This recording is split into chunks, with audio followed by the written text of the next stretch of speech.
Pour de nombreuses personnes malentendantes de la ville de Wuhan, dans le centre de la Chine, les mardis et les vendredis matins sont des périodes joviales. Elles se rassemblent en effet au coin du langage des signes pour communiquer entre elles. Il s'agit d'un lieu sans problème de communication ni de malentendus et c'est devenu une activité régulière de ces 10 dernières années pour ces personnes.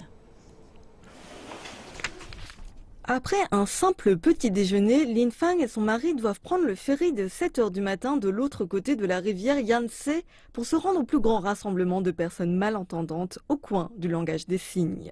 Lin Fang a 66 ans. Ses parents et son mari sont tous sourds et elle a appris le langage des signes quand elle était petite. Elle n'a jamais eu de problème de communication avec son mari, mais depuis la retraite de son mari il y a 10 ans, le comportement de ce dernier à la maison est devenu imprévisible. Il perd souvent son tempérament sans raison, je m'inquiète pour lui et lorsque j'ai entendu parler du coin du langage des signes à la plage de la rivière de Raiko, j'ai décidé d'y jeter un coup d'œil. De leur maison à Wuchang, au coin du langage des signes, Lin Fan et son mari doivent prendre un bus, ensuite un ferry et encore un autre bus. Mais qu'il pleuve ou qu'il fasse soleil, ils s'y rendent religieusement depuis 10 ans. C'est au coin du langage des signes que Lin Fan a revu son mari sourire, quelque chose qu'elle n'avait pas vu depuis longtemps. Le coin du langage des signes apporte une énorme quantité d'espoir aux personnes malentendantes. Une fois qu'elles communiquent avec la langue des signes entre elles, elles ne peuvent plus s'arrêter. Elles ont vraiment beaucoup de choses à se raconter.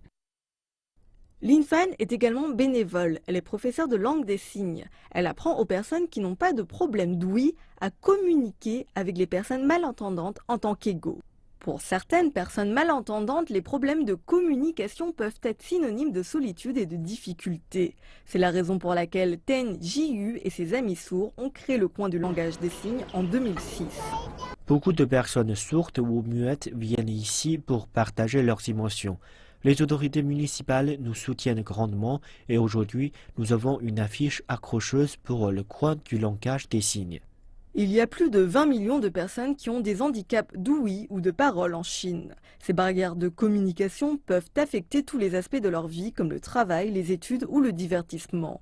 Depuis sa fondation il y a 10 ans, plus de 160 000 personnes venant de toute la Chine et même de l'étranger ont visité le coin du langage des signes. C'est devenu un lieu spirituel pour les personnes malentendantes et leurs amis.